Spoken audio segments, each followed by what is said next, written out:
Over here. Paul Hodges. Andy, thank you very much indeed for another stimulating talk. You made a comment just now about, is it something else? And at the start you talked about the need perhaps to reinvent or rethink economics. And you also made a point about the failure of conventional economics to explain this difference between the frontier companies and the others. Just before Christmas, the bank put out a survey of spending with relation to interest rates and monetary policy, which suggested that, again, and I quote almost exactly, conventional economics would have said that if you pass on lower interest rates, people will spend more, but in fact only 10% of people did. So what I wanted to ask you was, is this something else due to really significant demographic changes in the economy? That we now have a group of baby boomers, the largest ever group of people in the population, who are refusing to die at 65, as they would have done in the past, and in fact they are living now for another 20 years. And we have around 1 in 5 of the population in that age group. My question really is therefore, do you think that investigating this demographic impact, which has never happened before in the world, could be useful? Because I think that might provide the key, A, to a new type of economics, and also to this question of how we raise UK productivity. You're not going to suggest getting rid of that tail? Yeah.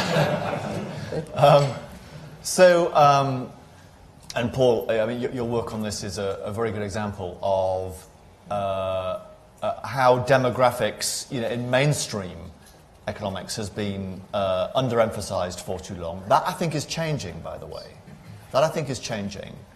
And we are seeing, for example, when people tell the story that I mentioned earlier on about secular stagnation, kind of Bob Gordon, Larry Summers type hypothesis, one of the factors that is pointed towards would be demographic factors nudging us in that direction. We're trying to make sense of why it is that interest rates globally, not one set by central banks, one set by financial markets, why they are so low for as far as the eye can see.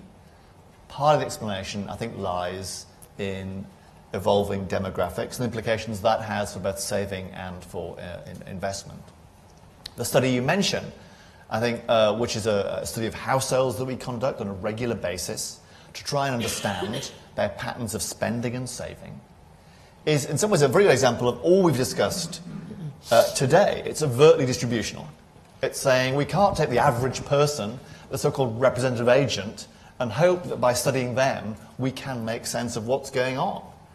We need to be super granular, household by household, conditioning on whether they are a borrower or a saver, whether they are young or whether they are old, whether they live in the northeast or whether they live in the southwest, and using that to condition our policy responses, including our monetary policy responses. Because it could be the case that we reach the point where interest rates are a bit less potent in stimulating spending than was the case in the past. We shouldn't have fixed views or fixed multipliers about how monetary policy works. It can change as the economy can change. And by looking at this more granular data, like Michael Fish did after 1987, we can perhaps tomorrow, or failing that, the day after tomorrow, do a somewhat better job of making sense of what happens next in the economy. Andy, on that